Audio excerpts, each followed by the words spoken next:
विद्यानामन्तस्थिरनिहितद्वीपनगरी जडानां चैतन्यस्तवकमकरमणिगुणनिगा जन्मजलधौ निमग्नानां दंष्ट्रामुदरिभुवनाकस्य भवति शुक्लाम्बरधरं विष्णुं शशिवर्णं चतुर्भुजं प्रसन्नवदनं ध्यायेत् सर्वविघ्नोपशान्तये वन्दे गुरुपदद्वन्द्वमवाङ्मानसगोचरं रक्तशुक्लप्रभामिश्रमतर्क्यं त्रयीपुरं नारायणं नमस्कृत्य नरं चैव नरोत्तमं देवीं सरस्वतीं व्यासं ततो जयमुदीरये. ఇవాళ ప్రారంభం కదా, ఆడకాలైన కప్పితే బాగుంటుంది. మా చిన్న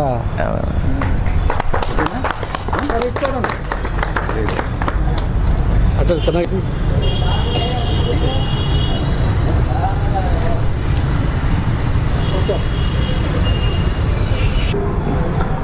ఈ రోజు నుంచి వరుసగా 4 రోజుల పాటు వాగ్దేవి, జగన్మాత, బ్రాహ్మి, సరస్వతి అనేక నామాలతో ఒప్పారేటటువంటి పలుకులమ్మ గురించి కొన్ని పలుకులు చెప్పుకుందాం. జగన్మాత సరస్వతీదేవి కటాక్షం లేకపోతే ఈ సృష్టిలో ఏ వ్యక్తి నోరెత్తి పలకలేడు. ఇవాళ మనం మాట్లాడుతున్నామంటే ఆ అమ్మవారి యొక్క అనుగ్రహం. అది అమ్మ అనుగ్రహించిందంటే మోకం కరోతి వాచాలం, మోగవాడు కూడా వాచాలుడు అవుతాడు అని. వాచాలుడు అంటే ఎడతెరపి లేకుండా దేని గురించి అయినా అత్యద్భుతంగా మాట్లాడేవాడు, అనర్గళంగా మాట్లాడేవాడు. ఒక్కొక్కడు మాట్లాడుతూ ఉంటే ఆచి తూచి కూడ తీసుకుని పలుకు పలకొచ్చా పలకూడదు అనుకుంటూ ఏదో మతిమరుపు వాళ్ళే మాట్లాడతాడు. వాడు వాచాలుడు అవ్వలేడు, అవాచాలుడు. ఇంకా కొంతమంది అయితే ఏం మాట్లాడాలనుకున్నా మరీ అని తడువుకుంటారు. కొంతమందికి భగవంతుడు ముఖయంత్రంలోనే అమరికలోనే లోపం ఉండడం వల్ల నత్తి ఉంటుంది. కానీ అదే అమ్మ అనుగ్రహం ఉంటే ఈ నత్తి ఉండదు, వాగ్లోపాలన్నీ నశించిపోతాయి. ఆచితూచి మాట్లాడడం కాకుండా, తడువుకుంటూ మాట్లాడడం కాకుండా దేని గురించైనా ఎడతెరపి లేకుండా మాట్లాడగలుగుతాడు. అలా మాట్లాడే వ్యక్తిని వాచాలుడు అంటారు. సరస్వతి కటాక్షం ఉంటే ఎందుకు పనికిరాని మోగవాడు కూడా వాచాలుడై తీరుతాడు. అందుకే మోకం కరోతి వాచాలం అన్నారు అమ్మ గురించి. అసలు పరమాత్మ యొక్క తత్వమేది. అమ్మకి ప్రత్యేకంగా సరస్వతి అని ఒక పేరున్నది. సరహ అంటే ప్రవాహము, సరహ ప్రసర్పతి, ప్రసరతి అని నిర్వచనం. అలాగ ప్రవహించుకుపోయేదానిని సరహ అంటారు. అది కలిగింది గనక సరస్వతి. అంటే అమ్మకి ప్రసరించే లక్షణం ఉన్నది, ప్రవహించే లక్షణం ఉంది. అందువల్ల అమ్మవారిని సరస్వతి అన్నారు. సరహ అంటే గొప్ప కాంతి.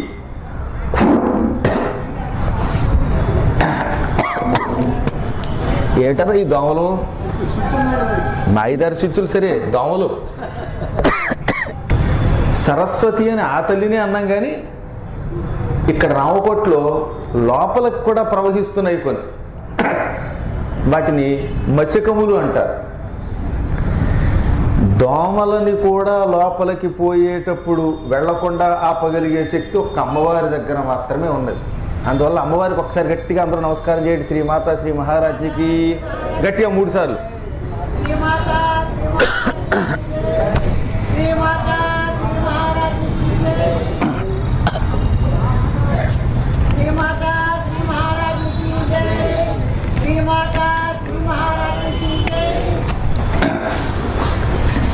ఇలా ఎడతెరపి లేకుండా ఒక చోట నుంచి ఓ చోటికి వెళ్ళే ఒక మహాకాంతి పుంజాన్ని సరస్వతి అంటారు. అంటే అమ్మవారు సరస్వతి. ఒకసారి కసిపు కట్టేది జగన్మాత వాగ్దేవిని సరస్వతి అంటారు. అనగా సరహ అంటే కాంతి.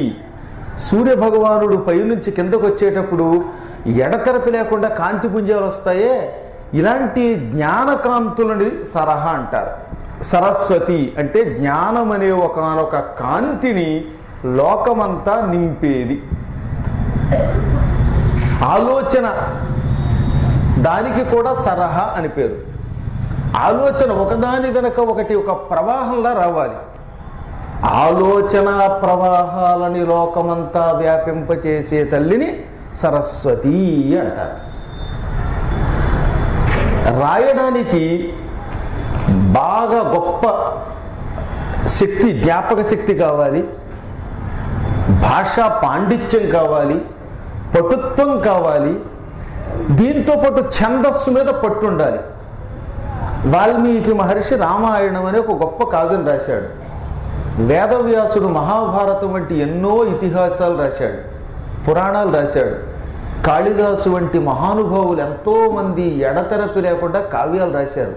ఈ కావ్యాలు రాయాలంటే ఛందస్సు అనేది ప్రవాహంగా రావాలి, ఆలోచన రావాలి, కొత్త కొత్త భావాలు మనస్సులోంచి తన్నుకొని రావాలి. ఈ రాసింది మళ్ళీ ఒక్కొక్కప్పుడు ఎలా ఉండాలంటే ఆలోచన బుర్రలో వస్తుంది, కాగితం మీద పెట్టేలో మర్చిపోతారు కొంతమంది.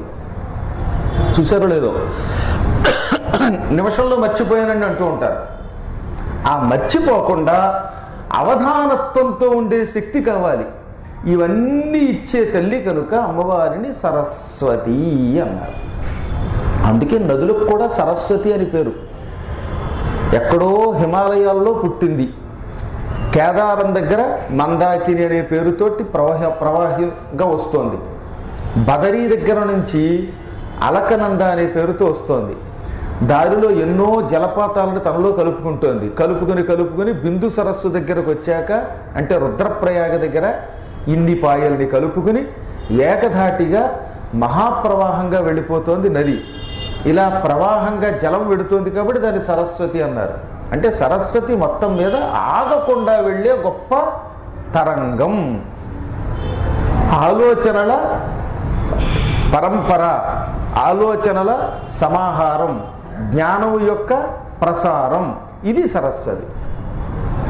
మన శిరస్సులో కూడా బ్రహ్మరంధ్రము అనే పేరుతో ఒక గొప్ప రంధ్రం ఉన్నది ఇక్కడ. దీనికి సహస్రార కమలము అని పేరు. ఈ సహస్రార కమలం అంతా వ్యాపించి ఇక్కడ నుంచి దివ్యమైన ఆలోచనలను అందించే తల్లి గనక కూడా అమ్మవారిని సరస్వతి అన్నారు. ఏదో లోకంలో చిన్న చితక ఆలోచనలు, సంపాదనకు కావలసిన ఆలోచనలు, తిండి తినడానికి పనికొచ్చేవి, ఉద్యోగానికి పనికొచ్చేవి, పక్కవాడి పొట్ట కొట్టడానికి కోసం ఆలోచనలు, ఈ చిన్ని ఆలోచనలన్నీ పెద్ద గొప్ప ఆలోచనలు కావు. అసలు ఈ శరీరమే ఒక గొప్ప క్షేత్రము. ఇదం శరీరం కౌంతేయ క్షేత్రమిత్యభిధీయతే అని ప్రత్యేకంగా భగవద్గీతలో చెప్పాడు. ఈ శరీరమును క్షేత్రము అంటారు. ఈ క్షేత్రాన్ని ఎలా దున్నాలి, దీనిలో జ్ఞానం అనే పంటని ఎలా పండించాలి, ఈ పంటని లోకానికి ఎలా అందించాలి, జ్ఞానం తాను పొందడం కాదట ఇతరులకు అందేలా చేయడం చాలా గొప్ప. ఈ జ్ఞానం లోకానికి అందించడం ద్వారా తాను తిరిగి పరమాత్మని పొందడం ఎలాగా. శ్రీ మాతా శ్రీ మహారాజ్ఞికి, మళ్ళీ గట్టిగా శ్రీ మాతా శ్రీ మహారాజ్ఞికి. ఈ విధంగా జ్ఞానం అనేటటువంటి ఒక గొప్ప పంటని తాను పండించడమే కాకుండా లోకాన్ని తరింపచేసే అపూర్వ శక్తినిచ్చే జగన్మాత సరస్వతీదేవి. ఈ సరస్వతీదేవికి ఒక్క బీజం అంటే బాగా ఇష్టం. అనేక బీజ సంపన్నురాలు అమ్మవారు. అందులో ఐం అనేది వాగ్బీజము అంటారు. దీనికి సారస్వత బీజము అని కూడా పేరు. పదే పదే సారస్వతం బీజమథోచ్చార అని దేవీ భాగవతం చెబుతున్నది. ఈ బీజములకు సారస్వతము అని పేరు. అంటే సరస్వతీ సంబంధమైనది సారస్వతం. అంటే సారస్వతం అంటే ఏం పెద్ద భయపడక్కర్లా. అమ్మవారు సరస్వతికి సంబంధించినటువంటి బీజం కనుక సారస్వతము అన్నారు. ఎవడన్నా బాగా చదువుకుంటే వీడి దగ్గర సారస్వతం ఎక్కువండి అనేవారే. కారణం ఏమిటంటే ఆలోచన పరంపర, జ్ఞానశక్తి, జ్ఞాపక శక్తి, ధారణా శక్తి, అనేక విశేషాలు, దీంతో పాటు బ్రహ్మజ్ఞానం పొందడం ఎలాగా, కైవల్యం పొందడం ఎలాగా, సహస్రార కమలాన్ని వికసింపచేయటం ఎలాగా, ఈ విషయాలన్నిటినీ ఇచ్చేటటువంటి శక్తికి సారస్వతము అని పేరన్నమాట. ఈ అమ్మకి చాలా నామాలు ఉన్నాయి. అందులో మొట్టమొదటిది బ్రాహ్మీ. బ్రాహ్మీ అంటే అత్యంత దయాస్వరూపిణి అని. ఈ లోకంలో అన్నిటికంటే గొప్ప ఏది అనే ఉందంటే దయ. ఒక వ్యక్తి మనకి పరిచయం ఉంటే ఆ పరిచయమైన వ్యక్తిని కష్టకాలంలో ఆదుకునేటటువంటి లక్షణమునకు దయా అని పేరు. దయ, కరుణ అని రెండు లక్షణాల గురించి మనకి వాల్మీకి మహర్షి కూడా చెప్పాడు. స్త్రీ ప్రణష్టేతి కారుణ్యాత్ ఆశ్రితేత్యాంబుశంస్యతః పత్నీ నష్టేతి శోకేన ప్రియేతి మదనేన చ అని. ఒక వ్యక్తి దారిలో పడిపోయాట. వాడెవడో మనకి తెలియదు, ముక్కు ముఖం ఎరగం.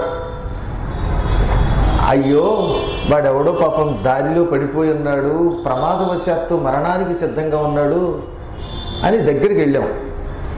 వాడెవడో తెలియదు. అయినా వీడెవడో మనకి తెలియదు కనుక మనకెందుకు వచ్చింది, మన దారిని మనం పోదాం అనుకోకుండా ఈ వ్యక్తిని జాగ్రత్తగా తీసుకెళ్ళి వైద్య సహాయం అందించి ప్రాణం పోకుండా కాపాడి వాడిని అనేక విధాలుగా సేద తీర్చి అవసరమైతే వాడికి కావలసిన ధనాన్ని కూడా మనమే వ్యయం చేసి ఆ తర్వాత కుటుంబ సభ్యులకి జాగ్రత్తగా అందజేసాం అనుకోండి, దానికి కరుణ అని పేరు. అంటే ముక్కు మొగం తెలియని వాడి మీద కూడా మనం జాలి చూపిస్తే దానికి కరుణ అని పేరు. అలా కాకుండా బాగా పరిచయమై ఉన్న వ్యక్తి మీద జాలి చూపిస్తే దానికి దయ అని పేరు. తన కుటుంబ సభ్యులు, మిత్రుడు, బంధువు ఎవడో ఒకడు హఠాత్తుగా ప్రమాదవశాత్తు నేల మీద పడిపోతే అయ్యో వీడు నా మిత్రుడండి కాదండి, లేక వీడు కుటుంబ సభ్యుడండి, బంధువు అండి అని వాడి మీద జాలి చూపించి వాడిని కూడా వైద్యుడి దగ్గరికి తీసుకెళ్లి తక్షణం వైద్య సహాయం అందించి వాడిని జాగ్రత్తగా ఇంట్లో అప్పగిస్తే దీనికి దయ అని పేరు. నిజానికి దయ, కరుణ ఈ రెండింటినీ కూడా ఒకే శబ్దానికి పర్యాయ పదాలుగా వాడతాం, కానీ ఈ రెండు పర్యాయ పదాలు ఎప్పుడూ కాదు. అందుకే దయానిధి, కరుణానిధి అని రెండు పదాలని కూడా రాముడికి వాడాడు వాల్మీకి. ఎందుకు వాడాడు అంటే ముందే చెప్పారు కదా, మనకి తెలుసున్న వ్యక్తి మీద చూపించే జాలి దయా, తెలియని వ్యక్తి మీద చూపించే జాలి కరుణ. ఈ రెండింటినీ కలిపి ఈ రెండు శక్తుల్ని లోకానికి అందించేటటువంటి తల్లిని బ్రాహ్మీ అన్నారు. అందుకే తెలివి తక్కువ వాడు అనుకుంటున్నారా, మహానుభావుడు పోతన గారు అద్భుతమైన పద్యం రాశాడు. పుట్టం బుట్ట శరంబునన్ మొలవ అంభోయాన పాత్రంబునన్ నెట్టన్ గల్గను కాళిగొల్వను పురాణింపన్ దొరంకొంటి మీదెట్టే వెంట జరింతు తత్సరణి నాగీవోమా ఓయమ్మ మేల్పట్టుల్ మానకుమమ్మ నమ్మితి జుమి బ్రాహ్మీ దయాంభోనిధి.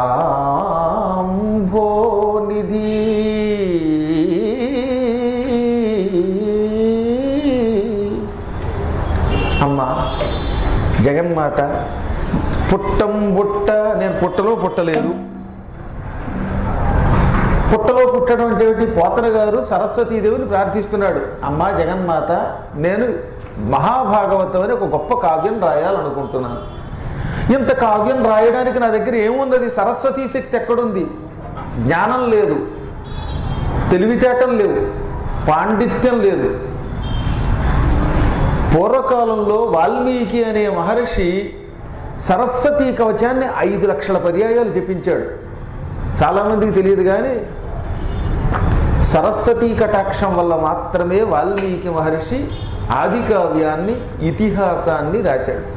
నిజానికి రామాయణాన్ని మొదట్లో ఇతిహాసం వల్ల ఆది కావ్యమిదం త్వారషం పురా వాల్మీకి నాకృత అని స్వయంగా ఆది కవి వాల్మీకి రాసుకున్నాడు. వాల్మీకి మహారామాయణాన్ని, శ్రీమద్ రామాయణాన్ని 24,000 శ్లోకాల్లో రాసి చిట్ట చివరి యుద్ధకాండ అయిపోయాక పట్టాభిషేకంలో మహిమలో రాశాడు, ఆది కావ్యం ఇదంత్వారషం పురా వాల్మీకినా కృత. ఒకప్పుడు వాల్మీకి చేత ఆది కావ్యం ఇలా రాయబడింది అని. అంటే ఆయన ఏం చెప్పాడు, నా పుస్తకం కావ్యం అన్నాడు. ఈ కావ్యం రాయడానికి ముందు 5 లక్షల పర్యాయములు సరస్వతీ కవచం ఒక గొప్ప మంత్రాన్ని జపించాడు ఆయన. ఆ 5 లక్షల పర్యాయాలు సరస్వతీ కవచం జపించటం వల్ల ఆయన మహాపండితుడయ్యాడు. అప్పుడు ఆయన రామాయణం రాశాడు. ఏమండి పద్మాకర్ గారు, మీరన్నీ ఇలాగే చెబుతారు, నిజం చెప్పండి, 5 లక్షలు జపం చేశాడా, సరస్వతీ కటాక్షంతో రాశాడా, దీనికి ప్రమాణం ఏమైనా ఉందా అని మీరు అడగచ్చు కదా. వీలుంటే దేవీ భాగవతం అని ఒక పురాణం ఉన్నది, అందులో 9వ స్కంధం చదవండి. వాల్మీకి మహర్షి సరస్వతీదేవిని ప్రసన్నం చేసుకుని రామాయణం రాసినట్టు ఉంటుంది. బ్రహ్మవైవర్త పురాణం చదవండి, అందులో కూడా వాల్మీకి మహర్షి సరస్వతీదేవిని జపం చేసి మెప్పించి అదిగో ఆ పుణ్యంతో కావ్యం రాసినట్టుంటుంది. 2 మహాపురాణాలు.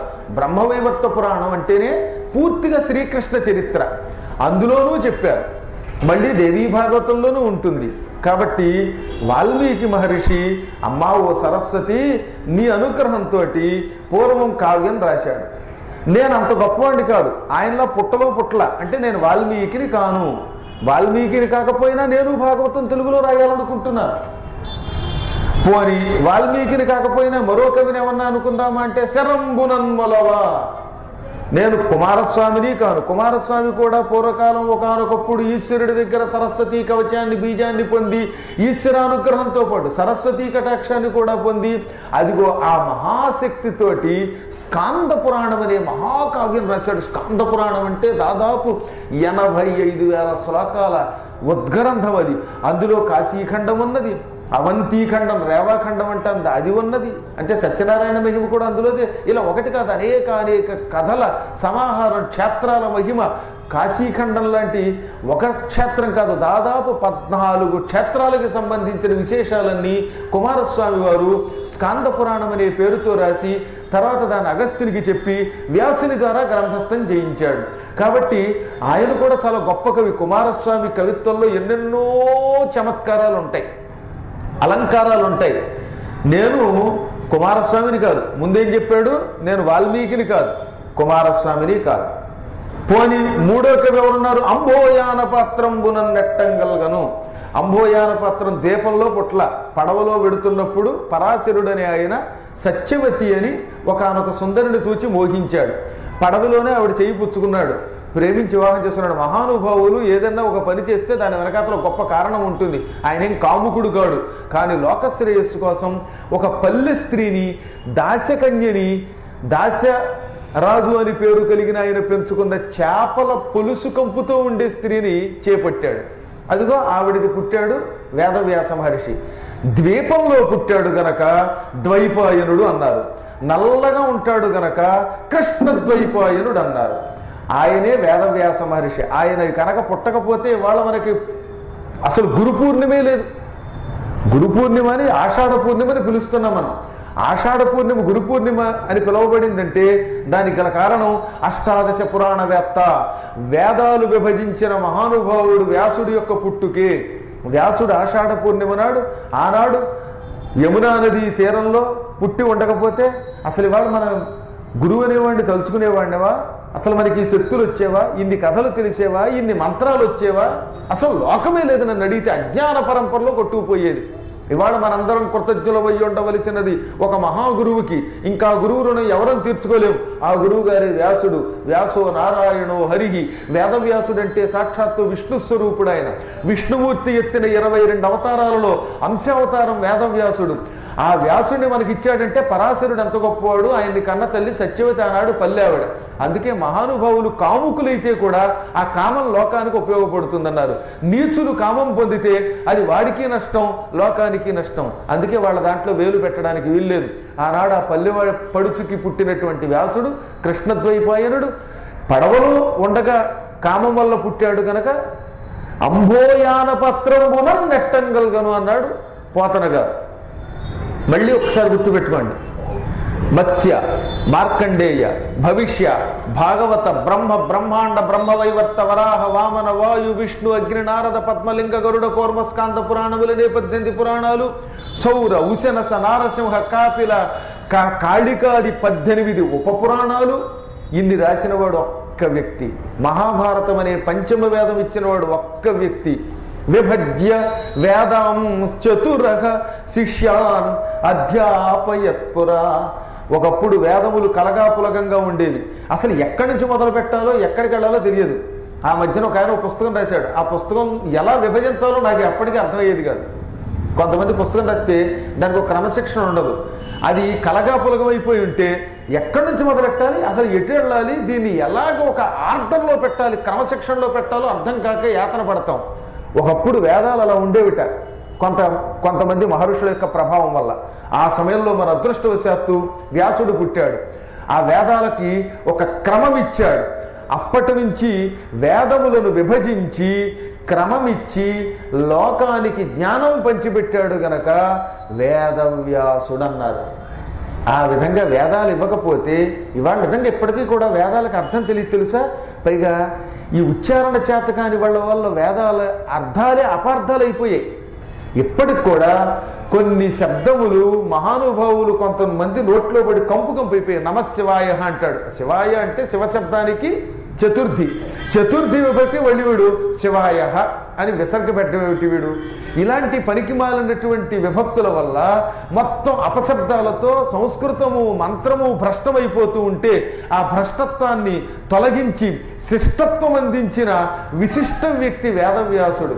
అంతటి వ్యాసుడిని కూడా కాను నేను అన్నాడు పోతన గారు. వ్యాసుడు కూడా 5 లక్షల జపం చేశాడు సరస్వతీ కవచం. అప్పుడే ఈ కావ్యాలు రాశాడు. ఇప్పుడు నేను చెప్పినవన్నీ బ్రహ్మవైవర్త పురాణంలోనూ ఇటు దేవీ భాగవతంలో కూడా ఉంటాయి. అంటే ఈ మహానుభావులందరూ కూడా సరస్వతీ కటాక్షం పొంది కావ్యాలు రాసిన వాళ్ళే. ఇప్పుడు పోతన గారు ఏమన్నాడు, నేను వాల్మీకిని కాను, కుమారస్వామిని కాను, వేదవ్యాసుని కాను. పోనీ ముగ్గురు కాకపోతే కనీసం ఆధునిక కాలం కలియుగంలో వాడిని కాదు, కాళిగొల్వను, కాళికని కొలిచిన వాడిని కాదు, అనగా కాళిదాసుని కూడా కాదు. కాళిదాసు ఉజ్జయినిలో అమ్మవారిని భక్తి శ్రద్ధలతో ప్రార్థించి మాత మరకత శ్యామ మాతంగి మధుశాలిని కుర్యాత్ కటాక్షం కళ్యాణి కదంబ వనవాసిని అంటూ భక్తి శ్రద్ధలతో పూజించాడు.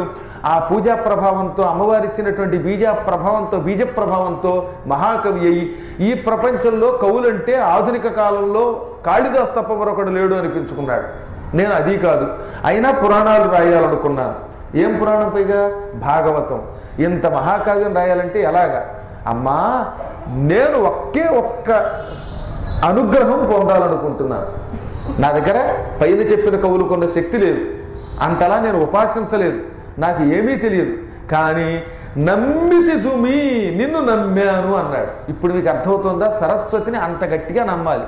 మా గురువుగారు దేవుడు, మా గురువుగారు మాకు అమ్మవారి మంత్రం ఇచ్చాడు, అది నమ్మాం, సరస్వతిని పట్టుకున్నాం అని గట్టిగా పట్టుకుంటే అప్పుడు అమ్మ మనల్ని అనుగ్రహిస్తుంది. ఇప్పుడు నేను చెప్పొచ్చేది ఏంటంటే, ఇక్కడ అమ్మవారికి బ్రాహ్మీ దయాంభోనిధి అన్నాడు. ఉత్తి బ్రాహ్మీ అన్నా చాలు, ఉత్తి దయాంభోనిధి అన్నా చాలు. రెండు ఎందుకు కలిపాడు అంటే, అమ్మా నువ్వు బ్రాహ్మి అనే పేరుతో ఉన్నావు, బ్రాహ్మి అవ్యాజ కరుణామూర్తి, ఏ వంక లేకుండా తన శిష్యులని ప్రేమించి గౌరవించి వారికి అనేక రకములైన విద్యలనిచ్చే లక్షణం కేవలం ఒక్క తల్లి దగ్గరే ఉంటుంది. ఆవిడే సరస్వతి. అంటే సరస్వతీదేవి ఏ వ్యక్తి మీద సంబంధం లేకపోయినా పక్షపాతం లేకుండా అందరినీ సమానంగా చూస్తుంది. సరస్వతీదేవి మనకి ఎందుకు ఇవ్వాలంటే అసలు విద్య? మనం ఎవరం? ఆవిడకి ఏమన్నా దగ్గర బంధువులమా? కుమారస్వామి అంటే పోనీ ఆవిడకి తెలుసున్న చుట్టం అనుకుందాం. వేదవ్యాస మహర్షి అంటే శ్రీకృష్ణ పరమాత్మ అంశ కాబట్టి సరస్వతీదేవితో బంధుత్వం ఉంది. పోనీ ఇంకో బ్రహ్మదేవుడు అంటే ఆయనకో బంధుత్వం ఉంది.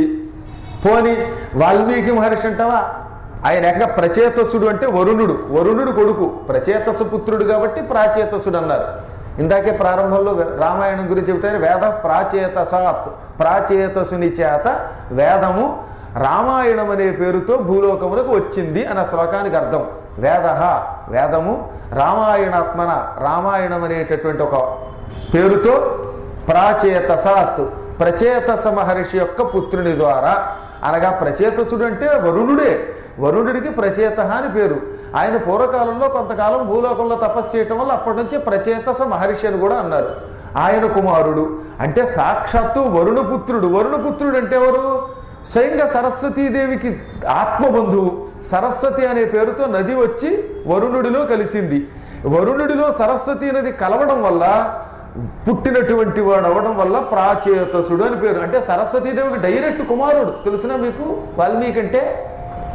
కాబట్టి వాల్మీకి మహర్షి స్వయంగా సరస్వతీ పుత్రుడు కాబట్టి ఆయనకి సంబంధం ఉన్నది. కవిత్వం పొందడానికి ఒక అధికారం ఉన్నది. కానీ పోతన గారికి ఏమిటి సంబంధం? పోతన గారు ఏ రకంగా చూసినా భూలోకంలో ఎవరో ఒక ఆవిడ లక్కమాంబ అనే ఆవిడికి కొడుకు. ఆ లక్కమాంబ ఏమి సరస్వతీదేవికి దగ్గర చుట్టం కాదు. పోనీ సరస్వతికి సంబంధించిన గోత్రం కాదు, ఏమీ కాదు. అయినా అమ్మా నేను నిన్ను నమ్మాను, నీ పేరే బ్రాహ్మి అనగా నువ్వు అవ్యాజ కరుణామూర్తివి, నీకు ఏ విధమైన బంధుత్వం లేనివాడిని సంబంధం లేనివాడిని కూడా అమ్మా రక్షించమన్న వెంటనే రక్షిస్తావు, అంటే నీవు అంత అపార కరుణామూర్తివి అని నమ్మాను, నీదే భారం అన్నాడు ఆయన. అనగానే సరస్వతి ఆయన నాలుక మీద మస్తిష్కంలోను కలంలోను హస్తంలోను ఆపాద మస్తంలోనూ చేరింది. దాంతో పోతన గారు ఆడిందాట పాడింది పాట అయ్యింది. ఆయన ఏం చెబితే అది కవిత్వం అయ్యింది. ఆ కవిత్వాన్ని వాళ్ళు ఎంతోమంది చదువుకుని తెలుసున్నా తెలియకపోయినా ఏదో 4 ఒక్కలు చెప్పి అక్కడ పద్యం ఒకటి వాడు చెప్పే తాత్పర్యం ఒకటైనా మహాకవులుగా పండితులుగా ఉపన్యాసకులుగా చలామణి అవుతున్నారు.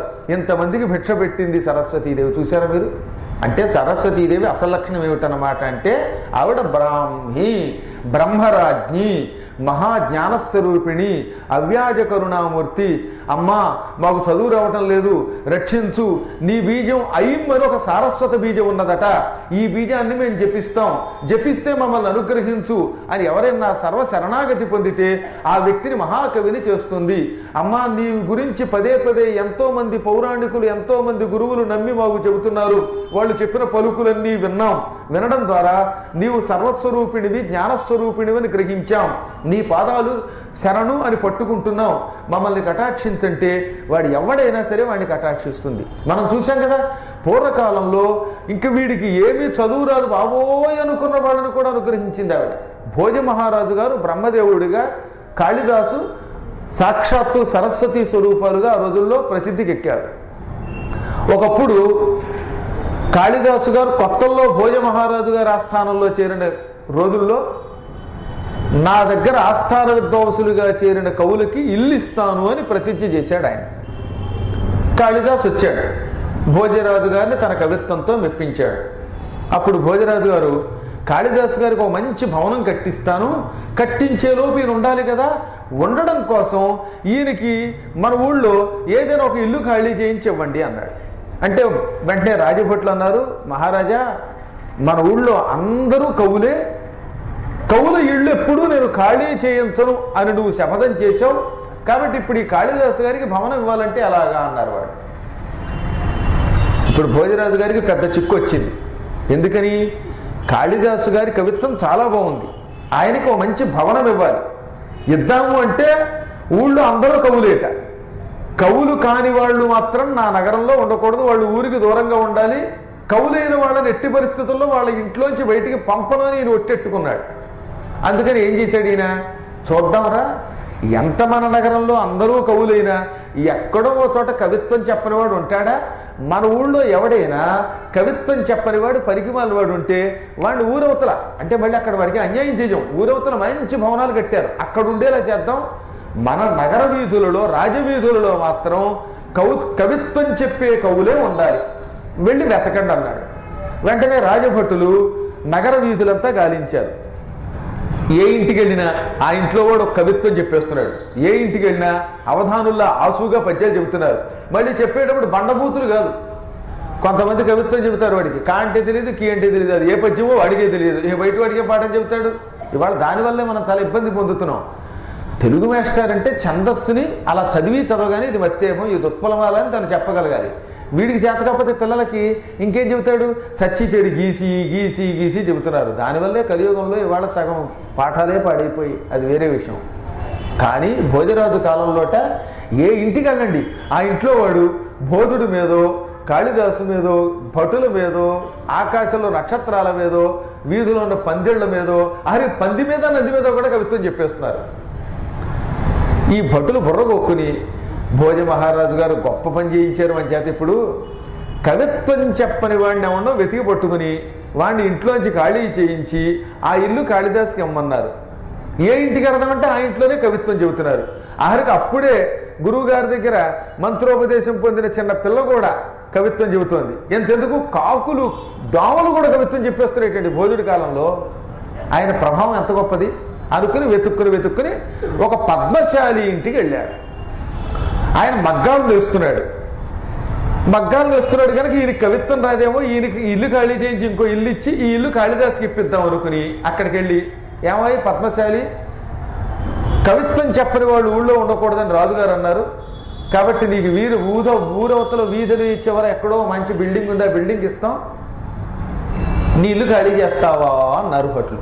అప్పుడు ఆయన ఏమన్నాడో తెలుసా, ఆయన ఇంతకీ మగ్గం వేసుకుని బట్టలు వేసుకుని ఒక పద్మశాలి ఆయన పక్కన కావ్యం కరోమి నతు చారుతరం కరోమి. ఆయన ఏమో మగ్గం వేసుకుంటున్నాడు, ఆయనకేమో కవిత్వం రాదు అనుకుని భట్లు అనుకున్నారు పాపం. ఆయన ఉన్నాడు తెలుసా, కావ్యం కరోమి, నేను కావ్యం రాస్తాను, నతు చారుతరం కరోమి, కానీ మీ అంత అందంగా రాయలేకపోవచ్చు అన్నాడు ఆయన. అని ఏదో కవిత్వం చెప్పడం వేరు. కవయామి వయామి యామి అన్నాడు ఆఖరణ.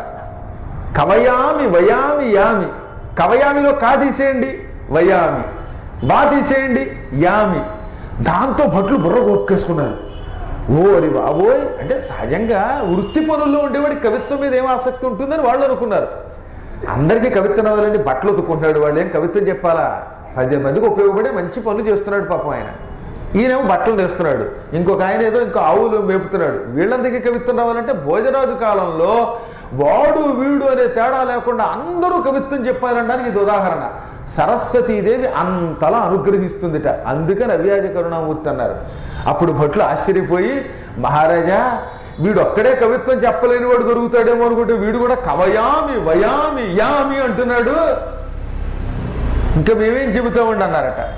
రాజుగారు వాడికి నమస్కారం చేసి, ఓరని ఆయనోయని వాడి శాలువయ్యే ఆ అంత పూర్వం మంచి శాలువ అనేసాడు. ఆ శాలువ కప్పి సన్మానం చేస్తుంది ఆయన. నా నగరంలో వాడు వీడులు లేకుండా అందరూ సరస్వతీ స్వరూపాలు అన్నాడు. సరస్వతీదేవి యొక్క అనుగ్రహం ఎటువంటిది ఇప్పుడు మీకు అర్థమవుతుందా? ఆ తల్లి ఎప్పుడు ఎవరిని ఎలా అనుగ్రహిస్తుందో తెలియదు. అందుకే పోతన గారు ఆ తల్లిని పట్టుకున్నాడు, మహాభాగవత కావ్యం రాశాడు. యుగ యుగములుగా జగన్మాత సరస్వతి పక్షపాతం లేకుండా, కులమత భేదం లేకుండా, దోమ ఈగ చీమాని భేదం లేకుండా అందరినీ అనుగ్రహించి, వాడు సామాన్యమైన కవిత్వం చెబుతున్నాను అనుకుంటే కూడా అందులో కూడా కవిత్వం వచ్చేలా చేస్తుంది. అటువంటి ఉపాసనా బలం ఇచ్చే తల్లిని బ్రాహ్మీ అన్నారు. బ్రహ్మస్వరూపిణి, పరబ్రహ్మస్వరూపిణి. పరబ్రహ్మం అంటే అర్థం ఏమిటనమాట? అణువు మొదలుకొని బ్రహ్మాండము వరకు వ్యాపించి ఉంటున్నది, అక్కడ ఉన్న సమస్త జీవులని ఒకే విధముగా అనుగ్రహించినది, నిష్పక్షపాతముగా అనుగ్రహించినది. మళ్ళీ అనుగ్రహించడంలో తాను ఎంత శక్తి కలిగినదో అంత శక్తి ఇచ్చినది. ఇంత శక్తిని కూడా ఒక్క బీజము ద్వారా అనుగ్రహించినది. మళ్ళీ కష్టపడక్కర్లేదట. సరస్వతీదేవికి ఒక పెద్ద స్తోత్రం ఉంది, కవచం ఉన్నది, అనేక అంగన్యాస కరన్యాసాది విధులు ఉన్నాయి. ఇవేమీ తెలియకపోయినా ఐం అనే ఒక్క బీజము జపించినంత మాత్రం చేతనే వాడిని మహాపండితుడి చేస్తుంది కనుక సరస్వతి అన్నారు. పూర్వకాలంలో ఇవాళ మనం మాట్లాడుతున్న వాక్కు లేదు, అసలు మనం మాట్లాడుకోకుండా సైగలతో ఉండేవాళ్ళంట. చాలా కాలం ముఖయంత్రం లేదు, ఉచ్చారణ లేదు, ఎంతసేపు మోగవాళ్ళలా ఇలా ఇలా అనుకునేవాళ్ళం. అలాంటి కాలంలో భూలోకంలో బ్రహ్మదేవుడు ఒక గొప్ప సృష్టి చేశాడు. ఆ సృష్టి కొంతమంది మహానుభావులతో ఏర్పడింది. అదిగో ఆ మహానుభావులు మరీచి, అంగిరుడు, దక్షుడు మొదలైన ప్రజాపతులు, నారదుని వంటి మహానుభావులు వీళ్ళు పుట్టారు. వీళ్ళు కూడా మొదట్లో మాట్లాడేవారు కాదు. వాళ్ళు కూడా మోగవాళ్ళలాగే డెఫ్ అండ్ డమ్ స్కూల్ ఉంటుంది, చూశారు కదా పాపం. అందులో ఇలాగా సైగలు మూకవాళ్ళుగా ఉన్నారు. అప్పుడు ఒక్క బీజం ఉండేది లోకమంతా. అదే అత్యద్భుత సృష్టికి మూల కారణమైన ఓం ప్రణవం. ఒక్క ప్రణవనాదం తప్ప ఇంకేమీ లేదు. ఇవాళ మనం పాలు, కాఫీ ఇలాంటి శబ్దాలు వాడుతున్నాం కదా. ఇదిగో దూరశ్రవణ యంత్రం అంటున్నాం, మాట్లాడేదాన్ని ఏదో ఇంగ్లీష్లో అయితే సెల్ ఫోన్ అంటున్నాం, లేదా దూరవాణి అంటున్నాం టెలిఫోన్ తెలుగులో అనువాదంలో. ఇలా రకరకాల నామాలు ఉచ్చరిస్తున్నామే. ఈ నామములు ఏమీ లేవు, కేవలం ఓంకారం తప్ప. ఆ కాలంలో బ్రహ్మదేవుడు ఈ భూలోకవాసులందరినీ సృష్టించి వీరందరూ పరస్పరం ఒక వస్తువుని గుర్తించి ఆ వస్తువుని ఏదో ఒక పేరుతో పిలవడానికి ఏం చెయ్యాలి అనుకున్నాడు. ఆయనకి ఆలోచన తట్ల, ఆయనకి వాక్కు లేదు అప్పటికి. అప్పుడు ఆయన ముఖం నుంచి ఒక దివ్య వ్యక్తి బయటకు వచ్చాడు. ఈయన ఎవరు అనుకుంటూ ఉంటే నీ కన్న తండ్రిని అన్నాడు ఆయన. ఆయన నల్లగా ఉన్నాడు, మేఘంలో ఉన్నాడు, 4 భుజములతో ఉన్నాడు, శిరస్సు మీద నెమలిపించి ఉంది, చేతిలో వేణు ఉన్నది. నీవెవరవు అన్నాడు ఈయన. పైకి మాట్లాడడానికి మాట రావట్లేదు, కానీ లోపల త్వం అంటే నీవు, కహ ఎవడివి, కస్త్వం అన్నమాట అదే అని లోపల. బయటికి మాట్లాడడానికి మోగవాడని చెప్పారు. అప్పటికి బ్రహ్మగారు కూడా కస్త్వం కస్త్వం కస్త్వం అన్నాడు. అప్పుడు ఆ వ్యక్తి, నాయన ఈ చరాచర జగత్తంతటికి పోషకుడినైన శ్రీకృష్ణుడిని నేను, గోలోకమని ఒక లోకం ఉన్నది, ఆ లోకంలో ఉంటాను. ఆ తర్వాత నా శరీరం నుంచి అనేక శక్తులు సృష్టిస్తాను. అందులోంచి విష్ణు అనేవాడు బయటకు వస్తాడు. నిజానికి చాలామందికి తెలియదు, కానీ విష్ణువు కూడా కృష్ణుడి నుంచే పుట్టాడు. అందుకే ఇప్పటికి కూడా ఆ జ్ఞానం తెలుసున్న వాళ్ళు కనుక ఇష్కాన్ వాళ్ళు ఒక్కడే శ్రీకృష్ణుడు కృష్ణస్తు భగవాన్ స్వయం అని చెబుతారు. అది బ్రహ్మవైవర్త పురాణంలోను, విష్ణు పురాణంలోను, నారద పురాణంలోను, ఇదిగో ఈ దేవీ భాగవతంలోని 9వ స్కంధంలోనూ కూడా ఉంటాయి. అంటే ముందు కృష్ణుడి నుంచి విష్ణు పుట్టాడు. చతుర్భుతుడైనటువంటి శ్రీకృష్ణుని నుంచి నారాయణుడు, బ్రహ్మ ఇద్దరు విభజింపబడ్డారు. ఆయన నుంచే ఇటు సరస్వతి, మహాలక్ష్మి అనే 2 రూపములు కూడా వచ్చాయి. కాబట్టి అన్నిటికీ మూలమైనది గోలోకవాసుడైన కృష్ణుడు అని గుర్తుపెట్టుకోండి. అది తెలుసున్నవాడు కాబట్టే బ్రహ్మదేవుడు కూడా భాగవతం 10వ స్కంధంలో శ్రీకృష్ణుడి నుంచి చరాచర జగత్తంతా ఆవిర్భవించింది అని 10వ స్కంధంలో గొప్ప స్తోత్రం చేశాడు. అప్పుడు ఆ కృష్ణుడు, నాయనా నేనే లోకాలన్నిటికీ మూలకారకుణ్ణి, నన్ను కృష్ణుడు అంటారు అన్నాడు.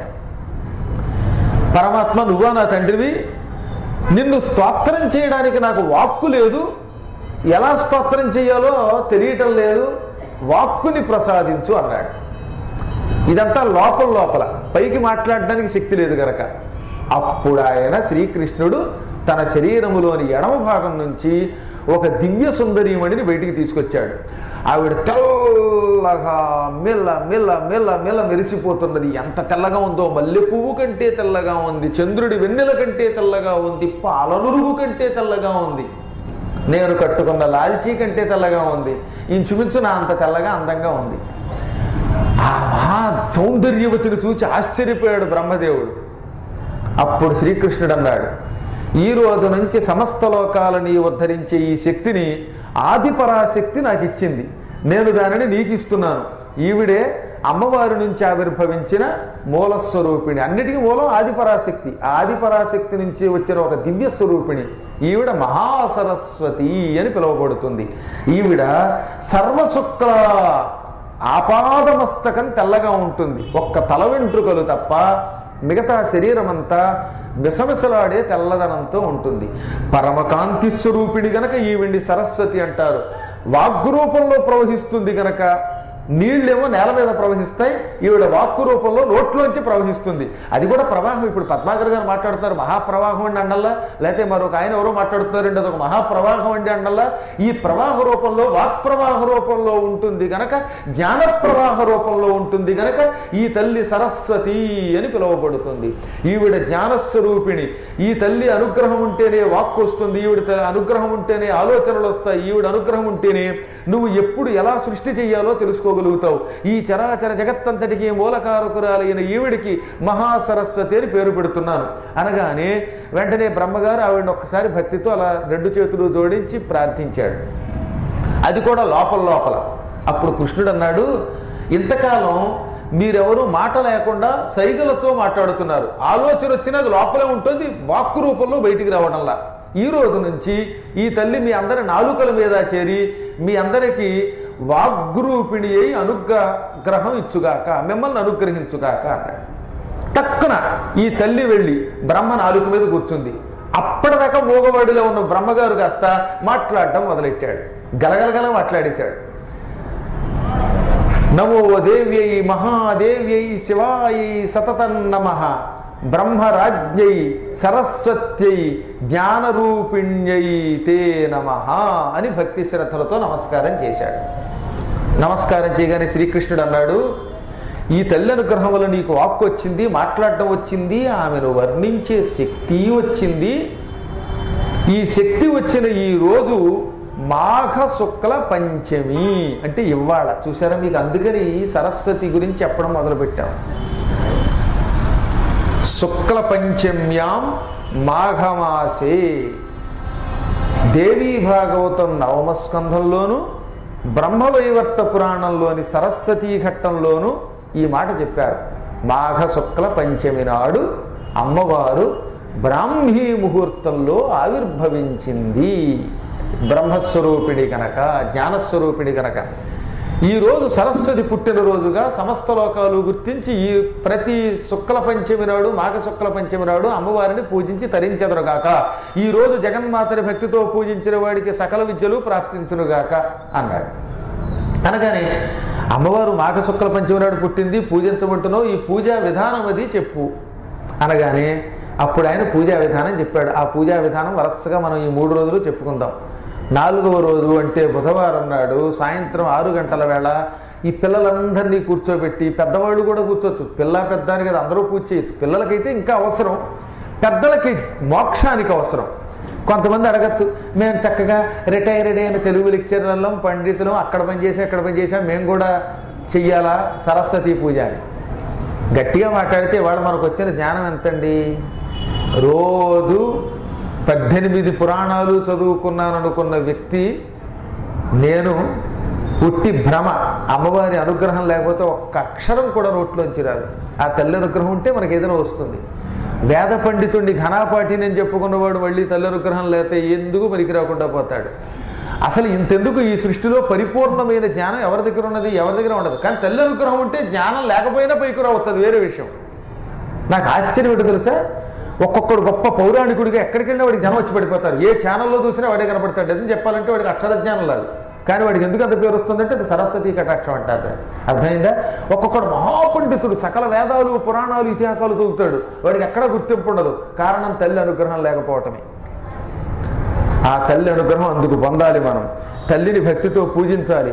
పూజించామంటే చిన్నపిల్లలకి భవిష్యత్తులో చదువుకోవడానికి, చదువుతోటి జ్ఞానంతో పాటుగా పోషణ పొందవలసిన బాధ్యత వాడి మీద ఉంటుందిగా. అంటే విద్య రావాలి, విద్య వల్ల సంపదలు రావాలి, సంపదతో పాటు ఆనందం రావాలి, కుటుంబ వ్యవస్థ హాయిగా వెళ్ళాలి, శరీరం విడిచిపెట్టాక మోక్షం పొందాలి.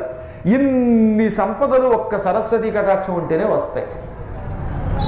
అందుకే శ్రీనాథుడు కాశీఖండంలో నరునకెప్పాట విద్యాధనం బదనము చోరబాధాధికము చే చోరవోవు ధనము ధనమౌనే ఎన్ని చందముల గలప ఏ విధంబున ఎచ్చోట ఎనయలేదు. ఎప్పుడు ఎక్కడ ఏ భయము లేనిది ఒకే ఒక్క డబ్బు ఉన్నది. నేను చాలాసార్లు చెబుతున్నాను, అనవసరంగా జీవితాన్ని పాడు చేసుకోకుండా. ఒక్క క్షణం పోతే మళ్ళీ రాదు. బాబోయ్ బాబోయ్ అని ఆనాటి నుంచి ఈనాటి వరకు కూడా పురాణాలు చెప్పాయి. చిన్నప్పుడు చదువుకోవలసిన రోజుల్లో సక్రమంగా చదువుకోకపోతే, అభ్యసించవలసిన కళలు అభ్యసించలేకపోతే వార్ధక్యంలో రమ్మంటే వస్తాయా? ఎప్పుడైనా మీరు గుర్తుపెట్టుకోండి, 25 ఏళ్ల లోపే మీరు సంగీతం నేర్చుకున్నా, సాహిత్యం నేర్చుకున్న, నృత్యంలో ఆరితేరిన, పురాణాలలో ఆరితేరిన, భాషా శాస్త్రాలు పొందిన, ఇంకా ఏ విద్యలైనా 25 ఏళ్ళు దాటితే ఇంకెక్కడికక్కడే వెంకటలక్ష్మి. ఇవాళ తర్వాత సర్టిఫికెట్లు రావచ్చు, కానీ మీకు జ్ఞానం రాదే. మీరు పిహెచ్డీలు చేయొచ్చు, కానీ ఆనాటి జ్ఞానం రమ్మంటే రాదే. అందువల్ల ఎప్పుడూ కూడా సకాలంలో మనం కష్టపడి చదువుకోవాలి. ఏ విధంగా చూసినా ఎప్పుడూ భయం లేనిది ఏదన్నా ఉందా అంటే అదొక్క విద్యాధనమే. నరునికి పాట విద్యాధనంబధనమా, ఒక్క విద్యాధనమే నరుణ్ణి కాపాడుతుంది. నేనే దానికి ఉదాహరణ. ఇంకా మహానుభావులు ఎంతోమంది ఉదాహరణ. మీ ఎదురుగుండా నేను కనబడుతున్నాను. నేనేం మిగతా వాళ్ళకి వల్ల, ఇక్కడ ఉన్న వాళ్ళకి వల్ల వ్యాపారాలు చేసిన వాడినా, ఈ కారంశెట్టి సుబ్బారావు గారికి వల్ల వ్యాపారం చేయగలనా, బిజినెస్ వచ్చా, లేకపోతే ఇంకోటి ఎవరికి వల్ల పెట్టుబడి పెట్టి వడ్డీ వ్యాపారం చేయగలనా, ఏం చేయగలను నేను గట్టిగా మాట్లాడితే. కానీ ఒక్క సరస్వతిని నమ్ముకున్నాను. సంస్కృత భాష అంటే ప్రాణంగా భావించాను. చిన్నప్పటి నుంచి 6 ఏళ్ల వయస్సు నుంచి చదివాను, కసిగా చదివాను. 18 పురాణాలని మస్తిష్కంలో పెట్టుకున్నాను. ఇవాళ అమెరికా వెళుతున్నాను, ఆఫ్రికా వెళ్ళగలుగుతున్నాను, ఆస్ట్రేలియా వెళ్ళగలుగుతున్నాను, ఇంగ్లాండ్ వెళ్ళగలుగుతున్నాను, మలేషియా వెళ్ళగలుగుతున్నాను, సింగపూర్ వెళ్ళగలుగుతున్నాను, దుబాయ్ వెళ్ళగలుగుతున్నాను. ఎక్కడికెళ్ళినా డబ్బుతో వెళ్ళడంలా, వాళ్ళు బతిమాలి మరీ టిక్కెట్లు ఇచ్చి తీసుకెళ్ళి పురాణాలు చెప్పించుకుంటారంటే అది విద్య. ఈ డబ్బుందే, ఈ డబ్బును నమ్ముకోవడానికి లేదు. మన కళ్ళ ముందు ఎంతమంది చూడలేదండి కళ్యాణ మండపాలు కట్టుకుని అవి అమ్ముకుని అప్పులు తీరలేక బాధపడుతున్న వాళ్ళు లేరా? కోట్లు సంపాదించి 30 ఎకరాలు 100 ఎకరాలు పొలాలు పోయి ఇవాళ మళ్ళీ అద్దెళ్లలో కాపురం చేస్తున్న వాళ్ళు చూడటం లేదా? ఈ డబ్బులు మనకు కూడా రావు. అందుకని చెబుతున్నానమాట. చోరబాధాధికమ్ము చే చోరవోవు ధనము ఎన్ని చందముల దొలప. దొంగలు ఎత్తుకుపోతారు డబ్బు, లేదా ఆస్తులు పంచుకుపోతారు అన్నదమ్ములు, కొట్టుకు తెచ్చిపోతున్నారు అన్నదమ్ములు ఆస్తుల కోసం. వ్యాపారాలు దివాళా ఎత్తిన వాళ్ళని చూస్తున్నాం. నిన్నటి దాకా కోటీశ్వరుడు ఇవాళ పకీర్ అయిపోతున్నాడు. పక్కా పకీర్ అనుకున్నవాడు మళ్ళీ ఐశ్వర్యవంతుడు అవ్వచ్చు. కాబట్టి డబ్బు అనేది ఇవాళ ఉంటుంది, రేపు పోతుంది. ఎక్కడా శాశ్వతంగా ఉండడం లేదు. కారుల్లో తిరిగిన వాడు సైకిళ్ళ మీద తిరగడానికి కూడా లేకుండా ముష్టెత్తుకు తిరుగుతున్న వాడిని చూడడంలో మనం. కాబట్టి నిజమైన సంపద ఏది? ఎప్పటికైనా విద్యాధనమే. ఇప్పుడు ఉదాహరణకి ఎవడన్నా జేబులో 10 రూపాయలు కొట్టేయగలడు, కానీ నా నాలుగు మీద ఉన్న సరస్వతిని ఎత్తుకుపోగలడా? నా అవధాన విద్యను ఎత్తుకుపోగలడా? ఎత్తుకుపోతే అమ్మవారే ఎత్తుకుపోవాలి మృత్యువు రూపంలో. అంతకుమించి ఇంకేం లేదు. వాడు చచ్చేటప్పుడు తప్ప ఇంకేమి ఈ ఐశ్వర్యాన్ని ఎవడెత్తుకెళ్ళగలుగుతాడు? ఇవాళ పద్మాకర్ గారికి కూడా ఓసారి కాశీలో గుళ్ళో 116 రూపాయలు నా జేబులోంచి ఎవడో దొంగ ఎత్తుకుపోయాడు. నిజంగా జరిగింది. 1998లో కాశీలో నా జేబులో 116 ఎత్తుకుపోయాడు. 116 ఎత్తుకుపోయినా నాకేం బెంగ ఎందుకు అనిపించలేదు తెలుసా? పరమేశ్వరుడు ఏ దొంగ రూపంలోనూ పట్టుకుపోయాడు. వాడికేం అవసరం వచ్చిందో, వాడికి నేనేం బాకీ ఉన్నానో, నా దగ్గర ఈ ధనం ఉందిగా, ఇది ఎత్తుకుపోలేదుగా, అందుకు సంతోషిస్తున్నాను. మనం విద్యాధనం అనే ధనాన్ని ఎవడు ఎత్తుకుపోలేడు, అది ఉంది కాబట్టి సంతోషించండి. ఎన్నోసార్లు ఇక్కడ చెప్పులు ఎత్తుకుపోయారు, చెప్పులు ఎత్తుకుపోతారు, గొలుసులు ఎత్తుకుపోతారు, ఇంకో పులుసు ఎత్తుకుపోవచ్చు, పరుసులు ఎత్తుకుపోవచ్చు, ఇంకేదైనా ఎత్తుకుపోవచ్చు. కానీ ఎప్పటికీ ప్రమాదం లేదు. బతికున్నంతకాలం ప్రమాదం లేనిది ఒకటే, దొంగల వల్ల ఇబ్బంది లేనిది ఒకటే, ఎప్పటికీ ఎవడి వల్ల దోచుకోబడింది విభజింపబడింది ఒకటే, విద్యాధనం. అందుకే విద్యాధనం సర్వధన ప్రధానం అన్నారు. అన్ని ధనములలోకి విద్యాధనం చాలా గొప్పది. ఇది గుర్తుపెట్టుకుని ఇక మీదట మీరు లౌకికమైన ధనం వెంటబడకండి. ఈ కారులు, ఈ గృహములు, ఈ పొలములు, ఈ సంపదలు, ఈ నగలు, ఈ నాణ్యములు అన్నీ పరమేశ్వరి ఇస్తుంది. విద్యాధనం అన్నిటికంటే గొప్పదనుకోండి. ఈ ధనములన్నీ మన వెంట రావని, నిజమైన ధనం విద్యాధనం అని గ్రహించండి. పిల్లల్ని చదివించండి. అందుకని చదువు లేని పిల్లల వల్ల ఏం ఉపయోగంలా. మీరు కొన్ని కోట్లు ఇచ్చినా ఆ కోట్లు లెక్కెట్టుకోవడం చేత కాకపోతే ఉపయోగం ఉంది. ఎన్ని పొలాలు ఇచ్చినా అవి లెక్కెట్టుకోవడం చేత కాకపోతే ఏముంది? అందుకని నేను ఎక్కువ ఆవేదన ఎక్కడ పొందుతానంటే, ఎంత అదృష్టవంతులండి పిల్లలు చదువుకుంటున్న వాళ్ళు, అదృష్టవంతులు. పిల్లలకి విద్యనిచ్చేవాడు అదృష్టవంతుడు తండ్రి అంటే. అది గొప్పతనం. మళ్ళీ విద్యలో కూడా నీచమైన విద్య ఇవ్వకండి. ఎందుకు పనికిమాలది ఊరికే కంప్యూటర్లో కోట్లు సంపాదిస్తున్నాడు, తండ్రికి తెలియకుండా పెళ్లి చేసుకుపోయే కూతురు హత్తి, లేదా తండ్రికి తెలియకుండా మోసం చేసే కొడుకు ఒకడు. వీళ్ళ సంపదలు మళ్ళీ సంపదలు కావు. విద్యాధనం అంటే జ్ఞాన సంపదలే చెప్పేది. తనతో పాటు లోకానికి, లోకంతో పాటు కైవల్యం కూడా ఇచ్చే విద్య కావాలి. మళ్ళీ మనం విద్య నేర్పుతున్నాం కదా అని కేవలం డబ్బు సంపాదించే యంత్రాలను సంపాదిస్తే ఉపయోగం లేదు. నహి జ్ఞానేన సదృశం పవిత్రమిహ విద్యతే. పవిత్రమైనది అది ఆ జ్ఞానం అంటే. ఎందుకు పొద్దునుంచి సాయంకాలం దాకా కంప్యూటర్ దగ్గర కూర్చొని కళ్ళు పోయి చివరికి పెళ్ళాన్ని బిడ్డల్ని పలకరించుకోలేక అజ్ఞానంతో ఇష్టం వచ్చినట్టు చరిస్తూ అసలు పరమాత్మ అంటే ఏమిటో తెలుసుకోవడానికి జీవితంలో ఒక్క క్షణం కూడా వెచ్చించకపోతే మళ్ళీ ఆ జ్ఞానం కాదు. నేను చెప్పింది అత్యంత పవిత్ర విద్య. ఆ విద్య కావాలి లోకానికి. అన్ని రకాలైన చాతుర్యములతో పాటు శాశ్వత కైవల్యం పొందగలిగే జ్ఞానం కావాలి. అటువంటి జ్ఞానం ఇచ్చు తల్లి సరస్వతి.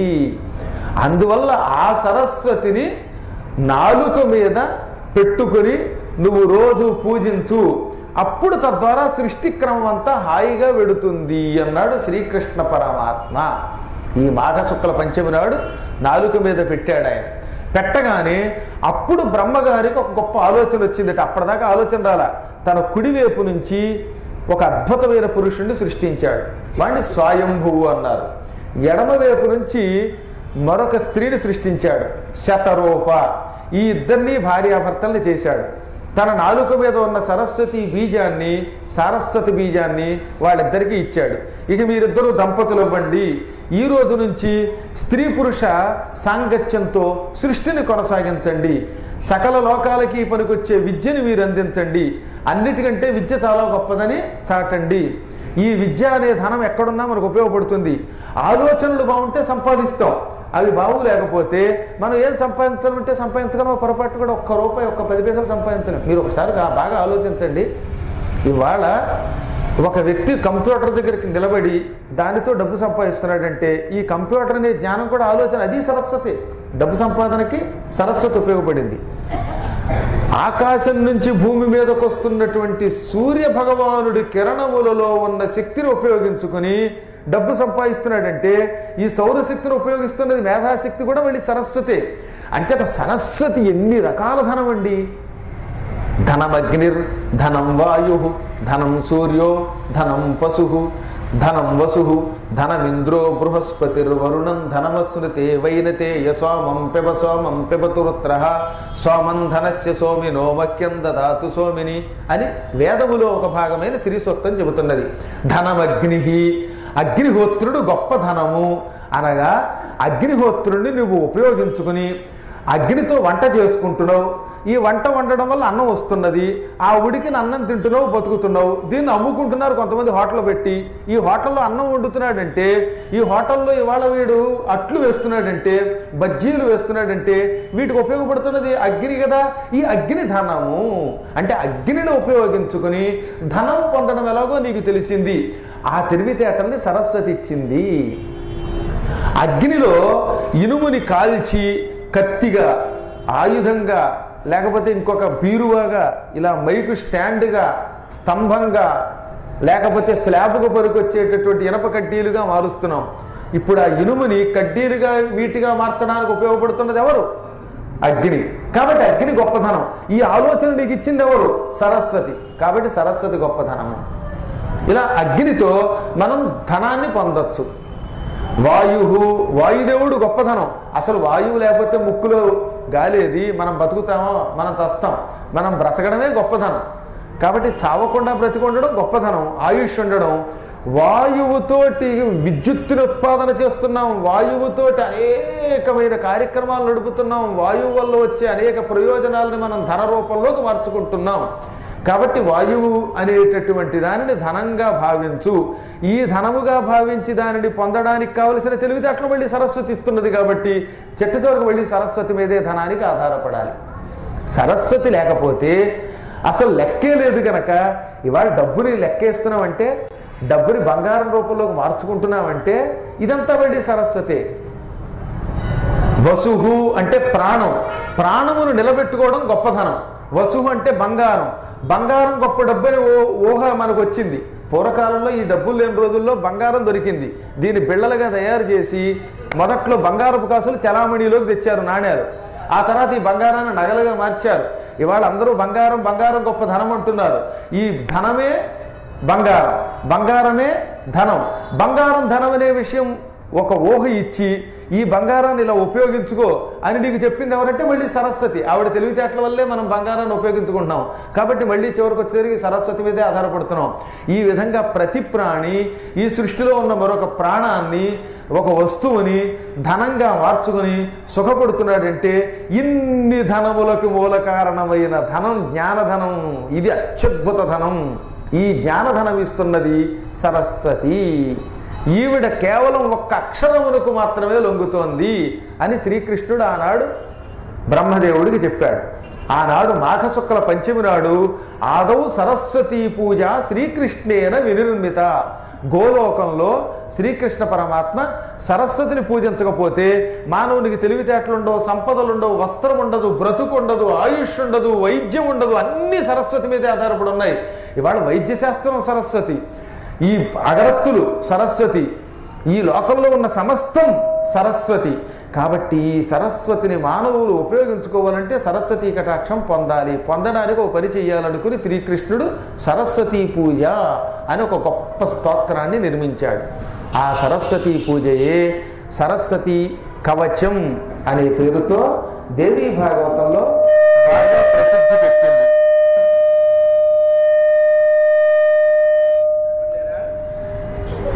ఇప్పుడు ఈ కుయ్యి ఉంది కదా, ఈ కుయ్యి అంటుందనే ఊహ రాకపోవడమే సరస్వతి లేకపోవడం అంటే. ఆ కుయ్యి అన్నదాన్ని ఎలా తగ్గించాలో అనే ఆలోచన రావడమే సరస్వతి. అటువంటి సరస్వతీ కటాక్షం ఇచ్చే పూజ శ్రీకృష్ణుడు ఈ రోజు అనగా మాఘశుక్ల పంచమి నాడు, ఇవాళంటే మనం ఇక్కడ ఉపన్యాసం రామకోటలో చెప్పుకుంటున్నప్పుడు మాఘశుక్ల పంచమి నాడు ప్రారంభించాం మనం కార్యక్రమం. ఒకవేళ ఇవాళ కాకపోతే రేపు పొద్దున ఎప్పుడైనా మీకు గుర్తొచ్చినప్పుడు సరస్వతీ కవచం చదవండి. కానీ ప్రతి మాఘశుక్ల పంచమి నాడు ఈ సరస్వతీ కవచాన్ని ఉపయోగించుకుని సరస్వతీ పూజ చెయ్యాలన్నమాట. ఇప్పుడు శ్రీకృష్ణుడు తయారు చేసిన ఒక గొప్ప పూజా విధానం, సరస్వతీ పూజా విధానం అంటే ఏమిటో మనం తెలుసుకుందాం. ముందుగా సరస్వతీదేవిని చతుర్భుజ, 4 భుజములు కలిగిన దానిగా ఒక విగ్రహ రూపంలో తయారు చేసి పెట్టుకోవాలి. సరస్వతీదేవికి 4 భుజములు ఉంటాయి. ఒక చేతిలో అక్షమాల జపమాల ఉంటుంది, మరొక చేతిలో పుస్తకం ఉంటుంది అమ్మవారి చేతిలో, మరొక ఒడిలో వీణ ఉంటుంది అమ్మవారు 4 చేతుల్లో. ఈ పూజే కాకుండా ఇంకా అమ్మవారికి రకరకాల పూజలు ఉన్నాయి. కమండలము ధరించి, పుస్తకము ధరించి, జపమాల ధరించి, ఒళ్ళో ఉన్న వీణని కేవలం ఒక్క చేత్తోనే సవరిస్తున్న అమ్మవారి రూపం కూడా ఉన్నది. 2 చేతులతో వీణ పట్టుకుని, ఒక చేతిలో అక్షమాల అంటే జపమాల, ఒక చేతిలో పుస్తకం పట్టుకున్న రూపము ఉన్నది. 2 చేతులలో వీణ పట్టుకుని సవరిస్తూ, ఒక చేతిలో జపమాల, ఒక చేతిలో పుస్తకం బదులుగా కమండలం పట్టుకున్నది, మరొక దాంట్లో దండము ధరించినటువంటిది. ఇలా అనేక రూపములతో ఉన్నది. మనం మాత్రం మాఘశుక్ల పంచమి నాడు ఈ ఒడిలో వీణ పెట్టుకుని కచ్చపి అంటారు అమ్మవారి వీణని, సరస్వతిని. సరస్వతి చేతిలో ఉన్న వీణ పేరు కచ్చపి. ఒళ్ళో పెట్టుకుని 2 చేతులతో సవరిస్తూ, ఒక చేతిలో జపమాల, ఒక చేతిలో పుస్తకం పట్టుకుని ఉన్నటువంటి రూపాన్ని పూజించడం మంచిది. ఆ పూజకి ధ్యాన శ్లోకాలు చాలా ఉన్నాయి. అందులో ఒక ధ్యాన శ్లోకం చాలా గొప్పదనమాట.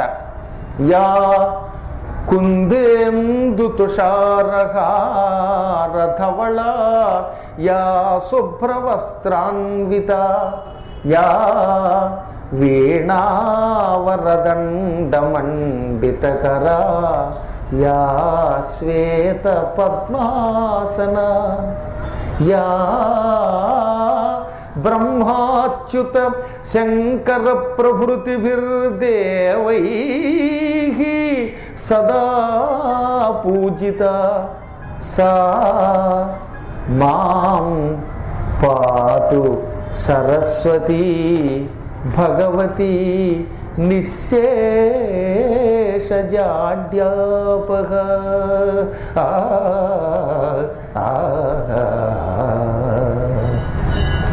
అమ్మ ఎంత గొప్పదో చెప్పారు. ఆవిడ మమ్మల్ని రక్షించుగాక. సా అంటే ఆమె, మాం నన్ను, పాతు రక్షించుగాక, ఆమె నన్ను రక్షించుగాక. ఆమె అంటే ఎవరు? భగవతి. ఆవిడ భగవతి. భగవతి అయిన ఆమె రక్షించుగాక. భగవతి అని ఎందుకన్నారంటే సరస్వతీదేవిలో 6 లక్షణాలు ఉన్నాయి కనుక భగవతి అన్నారు. ఐశ్వర్యస్య సమగ్రస్య వీర్యస్య యశసః శ్రియః జ్ఞాన వైరాగ్యయోశ్చైవ షణ్ణాం వర్గో భగస్మృతః. సమగ్రస్య ఐశ్వర్యస్య, పూర్తిగా అధికారం ఉన్నది ఆవిడ చేతిలో, సంపూర్ణ ఆధిపత్యం ఎవరి దగ్గర ఉన్నది? సహజంగా సంపూర్ణాధిపత్యం ఈ లోకంలో ఎవరి వల్ల కాదు తెలుసా?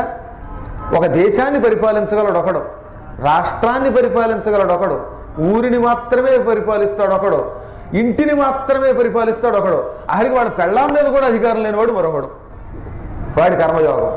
కానీ ఈ చరాచర జగత్తులో ప్రతి ప్రాణి మీద ఆధిపత్యం ఎవరికి ఉందంటే ఒక అమ్మవారికి మాత్రమే ఉన్నది. అమ్మవారు సమస్త లోకాలకి అధికారిణి, ఆధిపత్యం కలిగినది. అందుకే ఆవిడ్ని జగదీశ్వరి అన్నారు. అది సమగ్ర ఐశ్వర్యము అంటే అందరినీ పరిపాలించున్నది. సర్వలోకేశ్వరేశ్వరి, సర్వేశ్వరి, సర్వజనయిత్రి అని పిలిచింది. అందుకే వేదమావిండన్నమాట.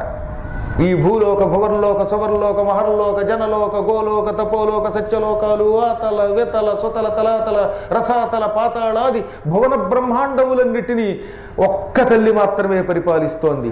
ఒకటి కాదు, అనేక కోట్లున్న ఈ లోకాలు, అనేక కోటి బ్రహ్మాండ జనని. ఇన్ని కోట్ల బ్రహ్మాండాలకి ఆవిడ తల్లి. ఆ బ్రహ్మకీట జనని, బ్రహ్మ మొదలుకొని చిన్న పురుగు వరకు, నా గొంతుకులో కిందాక వెళ్ళి నన్ను బాధ పెట్టిన దోమ మొదలుకొని ఆ బ్రహ్మదేవుడి వరకు అందరికీ ఆవిడే తల్లి, అందరికీ ఆవిడ అధికారిణి. ఆవిడ అధికారానికి తిరుగులేదు. ఆవిడ మాట కాదనే అధికారం ఎవరికీ లేదు. అందువల్ల సమస్త లోకాలని పరిపాలించే తల్లి గనక సమగ్ర ఐశ్వర్యం కలిగినది. అది ఒకటి. ఇక రెండోది ఏంటి? ఐశ్వర్యస్య సమగ్రస్య వీర్యస్య, వీరత్వం ఉన్నది. లోకాలను సృష్టించగలిగే శక్తి, అందరినీ అదుపులో పెట్టగలిగే శక్తి, తన శక్తితో ఎవరినైనా అని కదలకుండా చేయగలిగే శక్తికి వీరత్వం అని పేరు. ఆ వీర్యం ఆవిడ దగ్గరే ఉన్నది. తర్వాత ఏమిటి? యశః, కీర్తి. ఆ తల్లి దగ్గర ఉన్న కీర్తి ఎవరి దగ్గర ఉంది? ఇవాళైనా అమ్మవారిని సరస్వతిని తెలియని వాడు ఎవడని అంటాడా? అమ్మ బావోయ్, ఒక్కసారి కూడా చదువు వద్దు అనుకునేవాడు ఒక్కడు ఉండడు. సరస్వతి అనే పేరు తెలిసినా తెలియపోయినా, అమ్మో మా పిల్లలు బాగా చదవాలి, నేను బాగా చదవాలి, నాకు పేరు రావాలని అనుకుంటున్నారా లేదా? 90 ఏళ్ళు వచ్చాక నాకు ఉపన్యాసం చెప్పాలనే కోరిక ఉందండి అని ఒక ఆయన వచ్చాడు నా దగ్గరికి. తెలుసా మీకు? ఆయన పేరు సూర్యనారాయణ గారు. చాలా కాలం క్రితం 90 ఏళ్ల వయస్సులో, ఏమండి నాకు చదువు రావాలని కోరిక, ఉపన్యాసం చెప్పాలి. ఎందుకన్నాను? నాకు కీర్తి కావాలంటే ఉపన్యాసకుడిగా అన్నాడు. నేర్పాను. 2 ఏళ్ళు ఉపన్యాసం దంచేశాడు. 92 ఏళ్ళు చచ్చిపోయాడు. అది వేరే విషయం. అంటే చావడానికి సిద్ధంగా ఉన్నవాడు కూడా కీర్తి వద్దనుకుంటాడా? కీర్తి అమ్మవారి స్వరూపం కనుక ప్రతి వ్యక్తి కీర్తి లేకుండా అసలు బ్రతకలేడు. ఏదో రకంగా ఎందుకు పనికిరాని వాడు కూడా కీర్తి పొందాలనుకుంటాడు. అందుకే మీరు చూసారో లేదో, కొంతమంది ఇంకో రకంగా కీర్తి పొందలేమని ఫోటోల కోసం పక్కొచ్చి పద్మాగర్ గారితో ఫోటో తీయించుకున్నానంటే ఆయన చూపించుకుని కీర్తి పొందామని చూస్తాడు వాడు. ఈ దిక్కుమాలదే ఆ కీర్తిలో ఏముందో కానీ అది కావాలని అందరికీ అనిపిస్తుంది. అసలు కీర్తి పొందకుండా ఎవడుంటాడు? అది జన్మతః మహాత్ములకి వచ్చే గొప్ప లక్షణం తెలుసా మీకు? ఆపదలందు ధైర్యగుణము, అంచిత సంపదలందు తాల్మియున్, భూప సభాంతరాళముల పుష్కల వాక్చతురత్వమాజి బాహాపటు శక్తియున్, యశమునందు అనురక్తియు, విద్యయందు వాంఛా పరివృద్ధియున్, ప్రకృతి జన్య గుణంబులు సజ్జనాళికిన్. మహాత్ములకి పుట్టుకతో కొన్ని లక్షణాలు ఉంటాయట. ఏమిటా పుట్టుకతో వచ్చే లక్షణాలంటే, ఎంత ఆపద వచ్చినా ధైర్యంతో ఉంటారు. ఎప్పుడు ఏడవరు. నేను చచ్చిపోతా, నేను చదవను, ఇలా ఏడుస్తారే వాళ్ళు సజ్జనులు కాదు, దుర్జనులు. సజ్జనులు ఎప్పుడు ధైర్యంతో ఉంటారు. నన్ను చూడండి, నా జీవితంలో ఎప్పుడు అధైర్యం పొందరు. ప్రాణం పోతున్నా సరే, పోతే ఒకేసారి పోతాం. దేనికి భయపడాలండి మనం? ఎవరికి భయపడాలి? ఎవరి దగ్గరకన్నా వెళ్ళి కక్కుర్తిపడి యాచిస్తే భయపడాలి. మనం ఏదైనా పొరపాటు చేస్తే భయపడాలి. ఇతరుల అభాండం వేసిన నిర్భయంగా ఎందుకు ఉండగలుగుతామంటే మనలో జ్ఞానం ఉంటే. జ్ఞానం కలిగిన వాడు సజ్జనుడు ఎంత ఆపద వచ్చినా ధైర్యంతో ఉంటాడు. ఆపదలు వచ్చినప్పుడు ధైర్యంతో ఉండండి, ఏడవకండి, ఎప్పుడు దేనికి మొక్కబోకండి. మొక్కవోని సాహసంతో ఉండాలి. మహాత్ములకి పుట్టుకతో వస్తుంది ఆ లక్షణం. బాగా డబ్బు వచ్చినప్పుడు రెచ్చిపోతారు కొంతమంది. 4 రూపాయలు వచ్చాయంటే పక్కవాడిని పురుగుల్లో చూస్తారే, నేను ఐశ్వర్యవంతుని, వాడంతా వాడి బతికి అంత అంటారు. అది ఇంకా తప్పు. డబ్బు వచ్చినప్పుడే చాలా జాగ్రత్తగా ఉండాలి. ఆ అంచిత సంపదలందు తాల్మి అంటే ఏమిటో తెలిసినా, సంపద వచ్చినప్పుడు అహంకరించకూడదు. సంపద వచ్చినప్పుడు వ్యసనాల్లో పడిపోయి ఈ డబ్బు నాశనం చేసుకోకూడదు. సంపద వస్తే కన్ను మిన్ను కానకుండా కిందు మిదు చూడకుండా ఉండకూడదు. ఇంకా జాగ్రత్తగా వినయంగా మహాత్ముల్ని గురువుల్ని పూజించాలి. అదనమాట తాల్మి అంటే, ఓపిక అంటే అది ఓర్పు అంటే. కాబట్టి ఎప్పుడైనా డబ్బు వస్తే పొరపాట్లు కూడా అహంకరించకూడదు, ఇతరులని పురుగుల్లో చూడకూడదు, డబ్బు వచ్చిందని రెచ్చిపోయి ఖర్చు పెట్టి వ్యసనాలకి పాడు చేసుకోకూడదు. అన్నిటికంటే డబ్బుని సద్వినియోగం చేయడం గొప్ప విషయం. అసలు డబ్బుని చాలా జాగ్రత్తగా ఆచితూచి ఖర్చు పెట్టాలండి. అన్నిటికీ డబ్బులు ఖర్చు పెట్టేద్దామని లక్షలు తగలేస్తే రేపు పొద్దున ఖర్చుకు అలవాటు పడడం కూడా చాలా డేంజర్ తెలుసా. 10 రూపాయలు ఉంటే పావలా ఖర్చు పెట్టమని చెప్పారు. మంచిక పనులకి తప్ప మిగతా పనులు చాలా జాగ్రత్తగా ఖర్చు పెట్టాలి. ఆచితూచి డబ్బులు ఎవడ ఖర్చు పెడతాడో వాడి దగ్గర లక్ష్మి ఉంటుంది. ఉన్న రోజుల్లో లెచ్చిపోయి అలావులు పలావులు చేసేసుకుంటే రేపు పొద్దున పోయినప్పుడు ఎలా బతుకుతావు నువ్వు? అందుకని సంపదలలో ఓర్పు ఉండాలి. మహారాజ సభల్లో అంటే ఇలా వేదికల మీదకి వచ్చినప్పుడు ఎడతెరపి లేకుండా అనర్గళంగా మాట్లాడాలి, తడువుకోకూడదన్నమాట. ఆ యొక్క ఈ యొక్క మరి ఇలాంటి పదాలు వాడకుండా అనర్గళంగా మాట్లాడాలి. అది పుష్కల వాక్చతురత్వం అంటే. యుద్ధానికి వెడితే బాహుపరాక్రమం చూపించాలి, పిరికితనంతో వెనక్కి రాకూడదు, శత్రువుల్ని చీల్చి చెండాడాలి యుద్ధానికి వెడితే. ఆజి బాహాపటు శక్తియున్. ఇక తర్వాతది యశమునందనురక్తియు.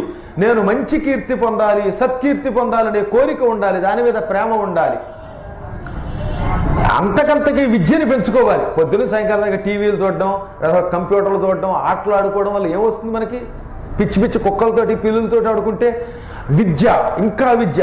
డ్యాన్స్ నేర్చుకుందామా, సంగీతం నేర్చుకుందామా, కెమెరాని ఎలా ఆపరేట్ చేద్దాం, లేక పురాణాలు ఎలా చెబుదాం, కవిత్వం ఎలా చెబుదాం, లేక ఇంకా నా రంగంలో నేను చదువుతున్న బిఏలోనో ఇంటర్మీడియట్లోనో బిఎస్సిలోనో లేకపోతే బీటెక్లోనో ఎంటెక్లోనో పైకి ఎలా వద్దాం, నా ఉద్యోగంలో ఇంకా ఇంకా క్వాలిఫికేషన్ ఎలా పెంచుకుందాం, ఈ ఆలోచన రావాలి. ఇది అన్నిటికంటే గొప్పది. విద్య యందు వాంఛా పరివృద్ధి. మీకు నిజం చెబుతున్నాను నేను, ఈనాటి వరకు ప్రతిరోజు మళ్ళీ ఎప్పుడో ఒకప్పుడు ఏదో ఒక పురాణమో ఆఖరికి చందమామ కథైనా చదవకుండా పడుకోను నేను. ఎందుకంటే ఏదో ఒక కథలోనో ఒక శాస్త్రంలోనో ఓ పద్యంలోనో దీంట్లో మళ్ళీ మనకు కొత్త విద్య వస్తుంది, కొత్త ఆలోచన వస్తుంది, అది లోకానికి ఉపయోగపడుతుంది, మనకు ఉపయోగపడుతుంది. యావత్ జీవితం చదువుతూనే గడపాలి మనం. చచ్చిపోయేటప్పుడు మంచం మీద కూడా చదవాలి. అది మా నాన్నగారి దగ్గర మేము నేర్చుకున్నది. తండ్రి పిల్లలకు అది ఇవ్వాలి, బోడి డబ్బు ఒకటే కాదు. కాబట్టి విద్య మీద ఇంకా ఇంకా పెంచుకోవాలి, విద్యలో అభివృద్ధి పొందాలనే కోరిక రావాలి. ఎప్పుడు ఆ 2 ఆ పద్యాలు అదేనా? ఎప్పుడు ఒకటే పద్యమా? భాగవతం చెప్పమన్నాం, అలసులు మందబుద్ధి బలులు అని అదే పద్యమా? మళ్ళీ రామాయణం చెప్పమన్నాం, ఆ ఒక్క పద్యమా? అలాంటి పద్యాలు ఎన్నో ఉన్నాయి, ఇంకా ఇంకా ఇంకా ఇంకా పైకి రావాలి, అన్నిటికీ అదే రావాలి. కాబట్టి ఇవన్నీ ప్రకృతి జన్య గుణంబులు సజ్జనాళికి పుట్టుకతో వస్తాయిట జ్ఞానులకి. అజ్ఞానులు వీటికి అతీతంగా ఉంటారు. కాబట్టి కీర్తి కీర్తి కీర్తి పొందాలి అనే కోరిక రావాలి. అంటే మొదటిది సమగ్ర ఐశ్వర్యం, రెండోది వీర్యం, మూడోది కీర్తి. సరస్వతీదేవి దగ్గర కీర్తి ఉన్నది. శ్రియ సంపద, ఆమె దగ్గర ఉన్న సంపద ఎవరి దగ్గర ఉందండి? సరస్వతీదేవి నాలుక మీద ఉంటే బోల్డ్ డబ్బులు వస్తాయి, సరస్వతీదేవి బుద్ధిలో ఉంటే బోలెడు డబ్బు వస్తాయి, సరస్వతి చేతిలో ఉంటే డబ్బు వస్తుంది, కళ్ళల్లో ఉంటే డబ్బు వస్తుంది, పాదాల్లో ఉంటే ధనం వస్తుంది. అంటే సరస్వతిని రకరకాలుగా వినియోగించుకుని లక్ష్మిని పొందొచ్చు. సరస్వతి దగ్గర శ్రీయం ఉంది కనుక, లక్ష్మి ఉన్నది కనుక. జ్ఞానం ఉన్నది అమ్మ దగ్గర, వైరాగ్యం ఉన్నది అమ్మ దగ్గర. ఈ 6 లక్షణాలకి కలిపి అంటే సంపూర్ణ ఆధిపత్యం, కీర్తి, వీర్యము, ధనము, జ్ఞానం, వైరాగ్యం, ఈ 6ంటిని భగ అంటారు. ఇవి ఉన్నది గనక సరస్వతి భగవతి అని అర్థం. భగవతి అని సరస్వతిని ఎందుకన్నారు? అటువంటి భగవతి సా ఆమె మాం నన్ను పాతూ రక్షించుగాక. ఎందుకని? అమ్మా నీలో ఉన్న ఈ 6 లక్షణాలు మాకు ఇవి అని అర్థం అన్నమాట. ఇది ధ్యాన శ్లోకం. భగ అంటే అదొకటే కాదు. మోదుగు చెట్టు, మర్రి చెట్టు, మామిడి చెట్టు, రావి చెట్టు, జువ్వి చెట్టు, మేడి చెట్టు, ఈ 6 చెట్లని భగ అంటారు. ఈ 6 చితుకులతో యజ్ఞం చేస్తే దేవతలు ప్రసన్నులు అవుతారు. ఈ చెట్ల దగ్గర కూర్చుంటే జ్ఞానం వస్తుంది. అందుకే మీరు చూసారు లేదో, పీఠంలో మామిడి చెట్టు వేయించాను, ఓ పక్కన ఎక్కడో మర్రి చెట్టు ఉంది దూరంగా, ఓ చోట జువ్వి ఉంది, సరిగ్గా ఆగ్నేయంలో యజ్ఞవాటిక దగ్గర మేడి చెట్టు ఉంటుంది, బిల్వవృక్షం ఉన్నది. ఈ చెట్ల దగ్గర కూర్చున్న వాడికి సరస్వతి కటాక్షం ఉంటుంది, తద్వారా సంపదలు వస్తాయి, ఆ మంచి ఆలోచన వస్తుంది, ఆరోగ్యం వస్తుంది. ఈ చెట్ల యొక్క సమిధలతో యజ్ఞం చేస్తే సరస్వతీదేవి తొందరగా అనుగ్రహిస్తుంది. ఈ 6 చెట్లని సరస్వతికి ప్రీతిపాత్రమైన వృక్షములు అన్నారు. వీటిని భగ అంటారు. ఈ చెట్లు అంటే ఇష్టపడుతుంది కాబట్టి అమ్మవారు భగవతి అనగా, అమ్మా భగవతి ఈ చెట్ల ద్వారా మాకు యజ్ఞం చేసే మార్గము సమిధులు ఇచ్చి మంత్రం ఇచ్చి మమ్మల్ని అనుగ్రహించి జ్ఞానస్వరూపుల్ని చెయ్యి, అందువల్ల ఓ తల్లి నిన్ను ప్రార్థిస్తున్నాం, అటువంటి భగవతి నువ్వు రక్షించు అని అర్థం అన్నమాట. ఇంకా భగవతి అంటే సరస్వతి అంటే ఒకటి చెప్పాక అప్పుడు యా కుందేందు తుషారహార ధవళ, ఏ పదం ఎలా విడదీయాలి, అసలు ఏ పదానికి ఎన్ని అర్థాలు ఉన్నాయో తెలిస్తే అమ్మా సరస్వతి రూపం ఇదే అని మీకు అప్పుడు అర్థమవుతుంది. రేపు మళ్ళీ మనం 6:30 యథాప్రకారంగా కలుసుకుందాం. రోజు ఇంచుమించుగా 1 గంట 1.5 గంటల కాలం ఉంటుంది. సరస్వతి గురించి ఇన్ని విశేషాలు మళ్ళీ మీకు రావాలంటే కష్టం. కాబట్టి ప్రతి వ్యక్తి కష్టపడి ఇక్కడికి వచ్చి విచ్చేసి వినండి. నేను చెప్పేది ఒక్కొక్కప్పుడు మీకు సూటిగా మనస్సుకి బాధ కలిగించవచ్చు, అయినా సరే అయ్యో ఇది మనకి లాభం అని గ్రహించండి. బంగారాన్ని అగ్నిలో కాల్చి సుత్తితో కొడితేనే ఆ దెబ్బలు తిన్నాక అప్పుడు అది గొలుసు అవుతుంది, లేకపోతే బంగారంలో మురికి ఉంటుంది. అంటే బంగారాన్ని ఇనుములో ఇనుప సుత్తితో దెబ్బలు కొట్టి అగ్నిలో కాల్చి అప్పుడు నగలు చేయాలి. ఇన్ని దెబ్బలు తిని అగ్నిలో బాగా పుటం పెడితే అందులో ఉన్న మురికిపోయి మంచి నగ అవుతుంది. ఇప్పుడు ఈ పురాణంలో కూడా అప్పుడప్పుడు కొన్ని మనస్సుకి బాధ కలిగించిన ఆ శబ్దాలు అగ్ని లాంటివి. మీరు బంగారం లాంటి వాళ్ళు, మిమ్మల్ని శుద్ధి చేసి మహాత్ముల్ని చేస్తుంది. కాబట్టి శ్రద్ధతో అందరూ కూడా వచ్చి విని తరించండి. మళ్ళీ రేపు కలుసుకునేదాకా స్వస్తి ప్రజాభ్య పరిపాలయంతాం న్యాయ్యేన మార్గేణ మహీం మహీషా గోబ్రాహ్మణేభ్య శుభమస్తు నిత్యం లోకా సమస్త సుఖినో భవంతు.